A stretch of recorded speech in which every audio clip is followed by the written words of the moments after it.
You got a bunch of guys about to turn blue. We're breathing again. Thanks a lot.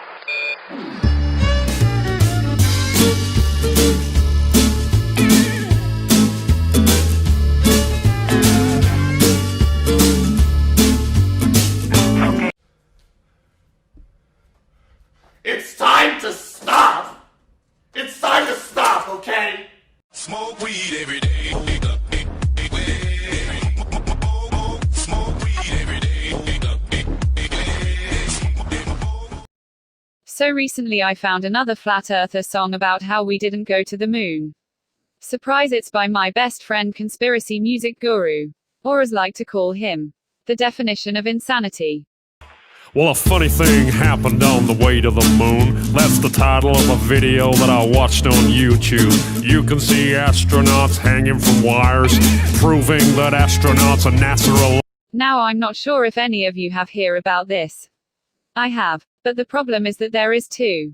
There is one which is a tape video which I'm not going to cover because, well, the video has a bad reputation. There's also another that is similar but isn't what he says. It doesn't talk about astronauts on wires though. I would cover it, although this guy has done a video on it. I'll link it in the description. Another documentary called Astronauts Gone Wild. Astronaut Buzz Aldrin gets a little riled. All he was asked to do was to swear to God that he went to the moon, but he would not. Now if you've seen this video you might know which the man in the video was being very disrespectful.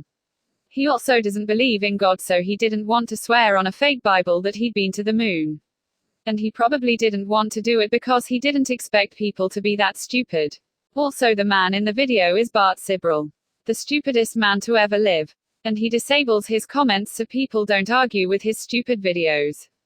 Comic books predict the coronavirus. Maybe one day I'll do a video on him. He was faced with a moon landing denier, had a chance to show that he ain't no liar, but Buzz decided to punch that dude just for asking him to swear if he went to the moon. Maybe he just saw it as an opportunity to punch someone. I'd take advantage of it. Also, the man was getting too close to him and harassing him. That's suspicious. So, do you still believe we went to the moon? Do you still believe what they're telling you? Just connect the dots and pretty soon you'll find out what I like how he hasn't shown any evidence. All he's done is said that Buzz Aldrin punched an idiot. I mean, it's like saying Hitler's alive and not showing anything related to him past his dead date. found out too. But if you question this stuff, you'll be labeled a loon. You'll be called a conspiracy theory buffoon, but I don't care, man. I'm still gonna make this too, cause I know that we didn't go to the moon. I mean, I know this is a stupid thing to say, but does really matter. We will soon have the technology to go to Mars, so one of the moon landings must have been real. If the word gets out about it being fake, does it matter? The Russians would be annoyed, but they wouldn't start another Cold War, and the moon landing wasn't what won it. Why don't you swear in the Bible that you walked on the moon? You're the one who said you walked on the moon when you didn't. Funny how no one seems to have questioned the first man on the moon, Neil Armstrong. Guess he's just too smart and would debunk those claims. It's not fair for Aldrin. #Justice for Aldrin.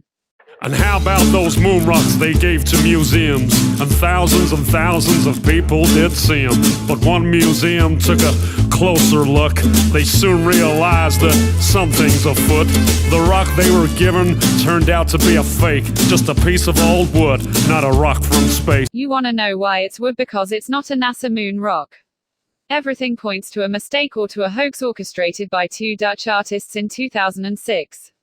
NASA has never authenticated the rock. There are no documents tracing its origins. It's far too big to be a donated lunar sample, and its background story is nonsensical. It was reportedly donated privately in 1969 to a retired prime minister instead of being given, as was customary, to a representative of the then current Dutch government. It wasn't put on public display as a moon rock would have deserved, and real donated moon rocks were encapsulated in transparent plastic, while this one is not. In another museum sits an astronaut suit. Take a good look at the tread on the boot. It doesn't match up with the prints on the moon, and y'all still believe what they're... First of all, the picture is from 2015 and the moon landing was in 1969. The shoe could have worn away. Secondly, the suit is from Buzz Aldrin and the footprint is from Neil Armstrong. Maybe you should do a bit of research first.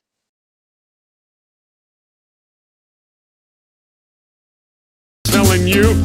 Or how about that phone call that Nixon made to the moon that's 250,000 miles away? When I can't get a signal on my cell phone line, I guess phones were better in '69. Well, I don't know about your Wi-Fi. You probably turned it off because you believe it causes cancer. If you want to know how he rang the moon, here it is. The call went from the Oval Office in Washington, D.C. to Houston, where it was routed into space via mission control, through the capsule communicator, or Capcom.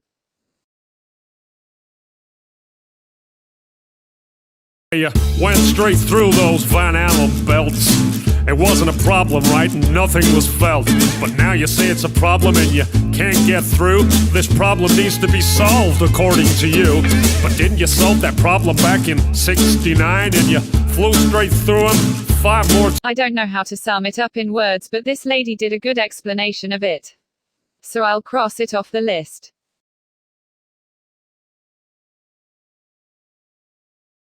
Times you wonder why I think it's fake when there are so many Apollo mistakes, like the telemetry data that's all gone missing. 13,000 reels, are you kidding?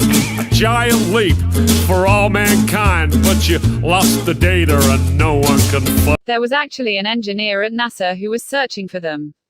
The good news is he found where they went. The bad news is they were part of a batch of 200,000 tapes that were magnetically erased and reused to save money.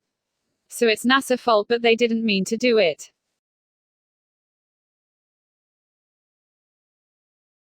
No, there's no blast crater from the lunar module.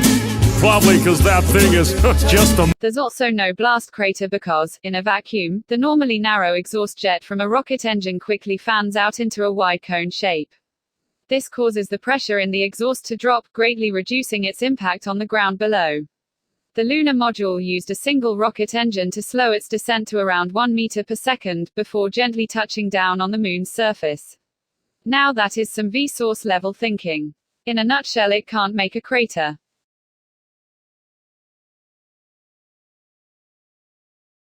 Model, or the flag that flutters with no atmosphere. Don't you think that's a bit queer? There is one key factor all lunar conspiracies get wrong, and that is the American flag did not really flap or wave on the moon. According to the UK National Space Centre in Leicester, the flag's apparent movements were caused by the astronauts themselves and not wind.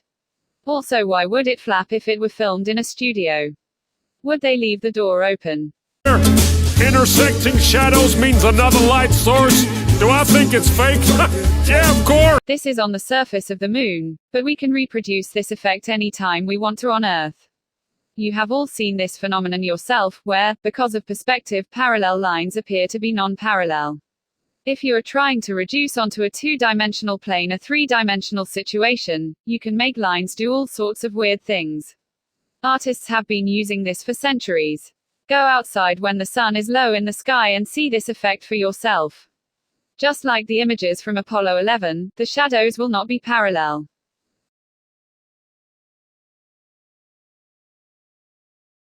The moon's so cool, we'd love to explore it, but we can't get past low Earth orbit.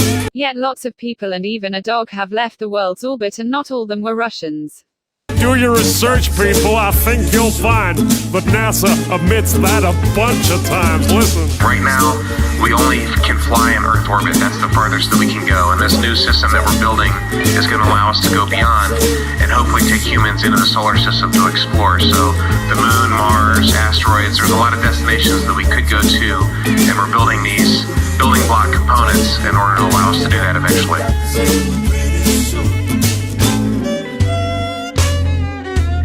I'd go to the moon in a nanosecond. The problem is we don't have the technology to do that anymore. We used to, but we destroyed that technology, and it's a painful process to build. Hang on a minute, there are ways past that. I mean, the old system could be broken. Secondly, they could have destroyed it to stop it from being stolen or falling into the wrong hands.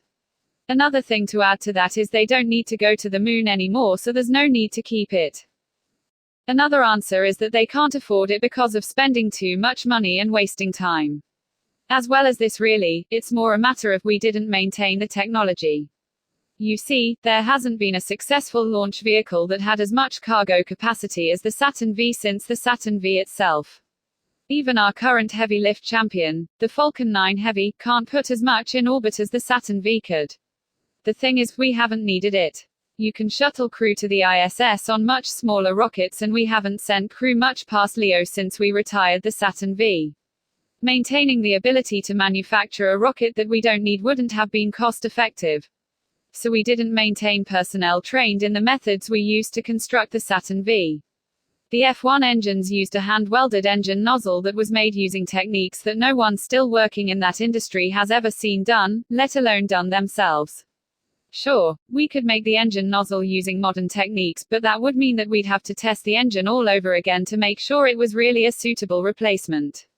As long as you're going through all that testing, you might as well slip in other improvements that have come along in the last 50 years, at which point you're no longer making an F1 engine.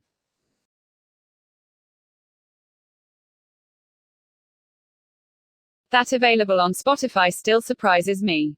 I mean, they don't let Pink Guy's songs on for edgy humor, but they let him on even though he's spreading propaganda.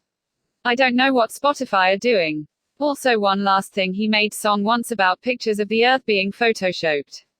Now that videos doesn't really have any evidence besides Photoshop. The thing is, he's kind right. Most photos of the Earth are photoshopped, but not all are. Photoshop was invented after the first photos of the Earth. So the fake ones are based of real pictures. Now the biggest argument is that there are no stars in the videos. If you knew anything about space and cameras, you'd know they can't capture stars. Look at videos in space and nothing's there. THX is for watching. Remember to subscribe right after this video's sponsor. This video is sponsored by Get ready to raid. Explore and fight.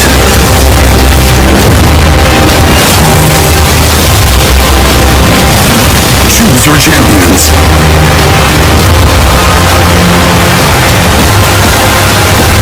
Defeat bosses.